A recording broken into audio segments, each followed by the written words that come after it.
Hi, I'm Maria Masciandaro, and I'm here to talk to you about why any basic trained EMDR therapist really needs to add the R-TEP, G-TEP, and even the G-REP protocols to your toolbox.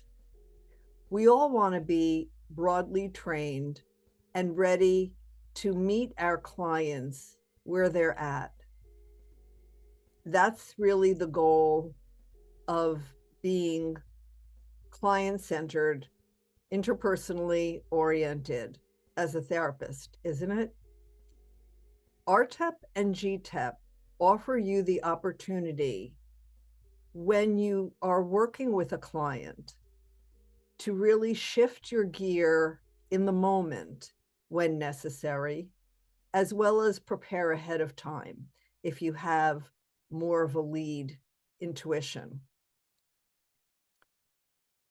Let's say you only see individual adults and you want to know, why do I need these two other protocols?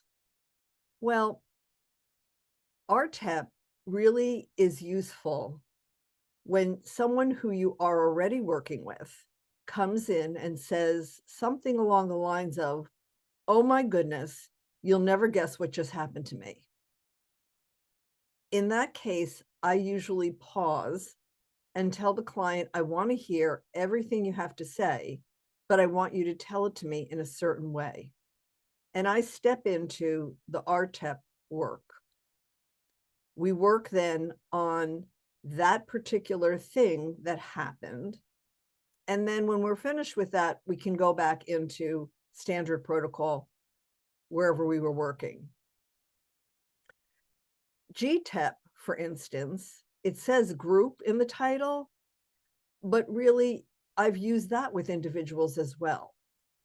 In the case where you have someone where words are just too hard, or someone who has been not comfortable with what other therapist orientations they've had so far. I think, how am I going to be different?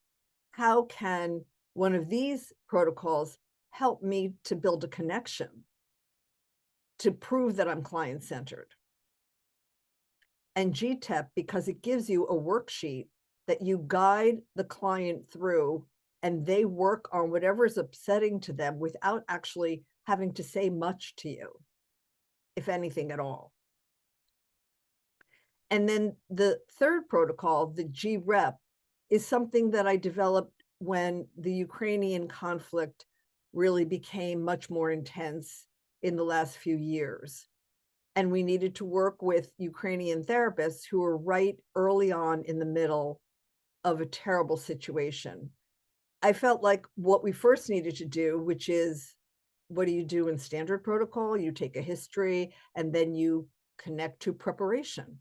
So before we stepped into any processing of the trauma that they were going through, for the preparation work, I figured we needed to connect them to resources. And so the G-REP, Group Resource Enhancement Protocol, is again a worksheet based on the G-TEP, but it has a very different purpose. It doesn't talk about trauma at all.